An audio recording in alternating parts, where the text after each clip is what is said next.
Hi, Sean.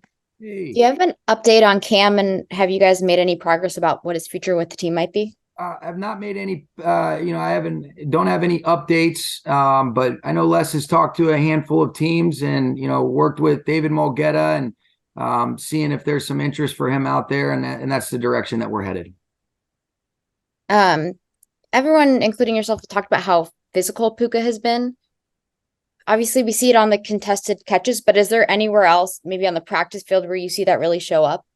I think it's hard to. I just think that the style of play, how I think he plays with really aggressive hands too, Sarah. But you can just see through the catch point and then on contact. He's heavy at contact. He's got great contact balance. I think he made a lot of good plays without the ball in his hands as well as with the ball in his hands, and he just kind of embodies that toughness. So it was impressive to be able to watch him put together another performance like that, and he is he's an impressive young guy for certain.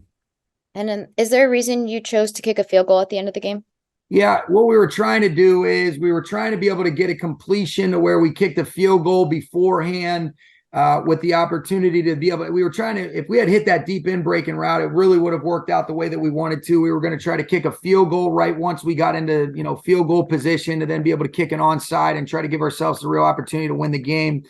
By the time it got down to it, didn't anticipate that, in cut that we hit Puka running that long, and just said, all right, just go ahead and kick the field goal. Felt like it was an opportunity to be able to, not leave Matthew susceptible to an unnecessary heave to the end zone and get an opportunity for our field goal operation. But the initial goal was to try to get a 2-for-1 to where you end up getting into field goal range a little bit earlier with some of the play selections that we had. And then ultimately be able to try to have an onside kick to then be able to go try to compete to tie or win the game. But apparently artists told me there's a lot of people in Vegas pissed off about that decision. I clearly was not aware of that stuff. Thanks, Sean. You're welcome. Gary,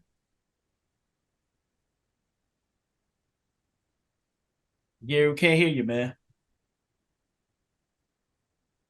Gary, you're muted. Yeah. We'll come back to you. Adam. Yeah, Sean, is there any update on Joe Noteboom? Yeah, he got it's really guys with their typical bumps and bruises. He got a good deep bruise on that shoulder, but we think he's going to be okay. We'll kind of take it day to day with him, but don't expect it to affect his game status next Monday. And speaking with Ernest Jones yesterday, he was talking just about, his learning curve as being like the chief communicator out there on the defense. Just in your experience, what is that process like for a young player to kind of step up into that role, and how have you seen EJ embrace that? Yeah, I think he's one of the most natural leaders that I've ever been around. He's got a great way about himself. He's got great standards for himself. And I just think, with what we put on that person wearing the green dot, and it's not exclusive to your, middle linebacker. It can sometimes come from a safety position. John Johnson wore it a couple years ago. Eric Weddle, Troy Reeder had it for a handful of games in the 21 season. Obviously, Bobby did last year, but great command, great ownership, great pride in making sure that he gets things communicated to the first and third levels of the defense.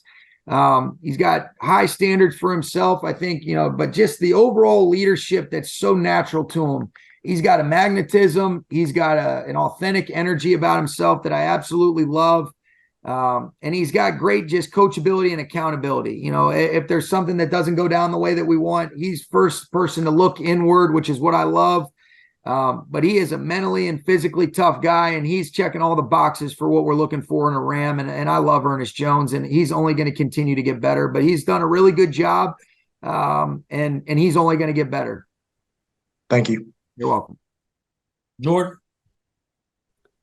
Hey, Sean, I understand that there is contextually some schematic things that go into the type of concepts that Van Jefferson is running and the way teams are playing you, especially the amount of zone you're seeing. But I'm kind of wondering, can you give some context on maybe his lack of distribution his way, and then also what you make of how he's played over the last couple of weeks? Yeah, I think you said it with the question. I think there was a lot of things, over the first couple games where you're saying, all right, coverage sometimes dictates it, and especially against Seattle. Maybe we had a little bit better idea yesterday, but there were some opportunities to be able to try to get him into the flow of the game earlier on. There were some opportunities in Seattle, but certainly it's gotten a little bit skewed where you see the amount of targets that Puka has gotten, which he's earned. You see some of the targets that Tutu has done a really nice job of. And there are certain times, where, one of the calls, if he said, when you're looking at the flow of the game, I thought Matthew played excellent. And I'm just sick about the play call that I had on the 3rd down and 5, where there wasn't a lot of opportunities based on that coverage that they were playing that you asked me about in the post game. But in a lot of instances, Van Jefferson is number 1 right there, and you're trying to get him the ball in a crunch time situation. And so I think there's a lot of layers, as you know. And I also believe in Van, and I think he can play better than what he has these first couple games. I know he has it in him. And so I think it's a combination of, all right, well, let's maximize those opportunities. And then let's also, try to be, cognizant of how do we get receivers and different skill players in the flow of a game throughout the course of a game. While sometimes you can control a little bit more of that. And then sometimes the coverage dictates, where Matthew is going to progress accordingly. Thanks for that context. And then just to clarify on the Cam stuff too, you said yesterday that this was a different situation than last year. Obviously, we know what you meant by that, but is this performance related with him or consistency related in terms of the things that maybe we don't see? Here's what I would say. I think it boils down to, we had some good conversations. I don't want to get too granular with some of the conversations Cam and I have had, but I feel very good about the clarity that was provided to both he and David Mulgeta in terms of why we're at where we are. And then you don't want to go back and forth on some of the things that have occurred, but based on some of the things that we feel like are best, it will be in the best interest to be able to give him an opportunity. And there's some other teams that have expressed interest. But it's a combination of certain things that, with him, but also some of the things with the confidence we have in Kyron and Ronnie Rivers, Zach Evans, and, we flexed up Royce Freeman. So there's a lot of layers to it, but I feel very good about the dialogue that's existed, and, don't want to get too specific just out of respect for our conversations, but, that's kind of where we're at. I don't know if that answers your question or not. And then finally, when you go back and watch the tape of Steve Avila, the way that he looks for work as a coach, when you watch that, does that bring you a certain feeling or a certain, energy when you're watching how he does that? As far as after he finishes one block and he goes seeking out another block when he's going on. I think the overall, I love the mentality of the whole offensive line, and Steve's done a really good job. He's again, similar to Puka, he's got a nice way about himself, and he's a mature rookie. I think he gets into the flow of the game, and you can see a lot of the things that made him a really successful college player. I think he's gotten better from week 1 to week 2. I'm really pleased with Alaric Jackson. I love the command from Coleman Shelton. I thought Joe was playing a really good game yesterday. I think Rob continues to produce at a good clip.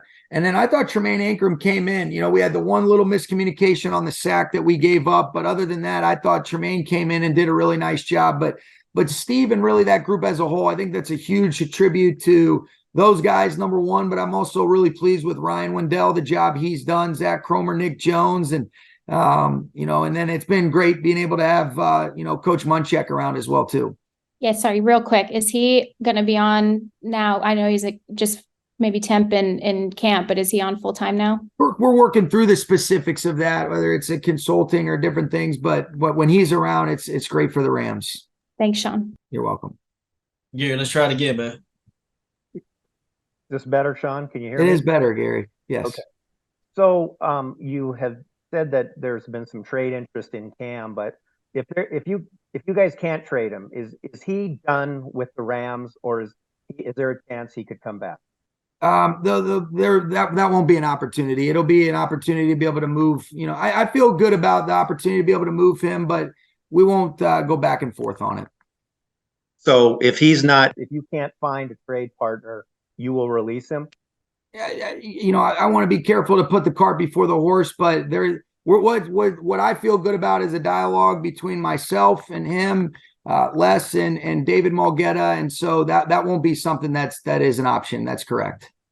And where do you think there's the disconnect? Because he has posted on social media and actually in conversations, I'm sure with other reporters, that he's confused. He doesn't understand, at least that's what's being relayed, that this is a situation where you're talking about we've had great conversations and then that's what's posted publicly. Yeah, I feel very good about the clarity that was provided to him on Friday and Saturday, both through he and David Mulgeta. And that's unfortunate, but I feel like it was very clear in regards to our dialogue. So that's surprising to me. And finally, just how would you, if this is it, sounds like this is it for Cam with the Rams, how would you kind of summarize his 3+ seasons with you? I think there's a lot of really good things, and I think Cam is a quality player. I think sometimes it boils down to, all right, is it a fit? What are some of the best opportunities based on, putting together what you think is the best way to circumvent or be able to, organize your team. And so this isn't an indictment on any individual. I really care a lot about Cam, and I'm appreciative of some of the challenging things that we've gone through and where we ended up getting to in terms of our relationship and our ability to communicate clearly, which is why it's kind of tough for me to hear that, there is confusion, but I know that I'll wish him nothing but the best. I think he's got a lot of ability, and that's really all I want to be able to add on that. But I am grateful for the many contributions that he made over the course of his career as a Ram.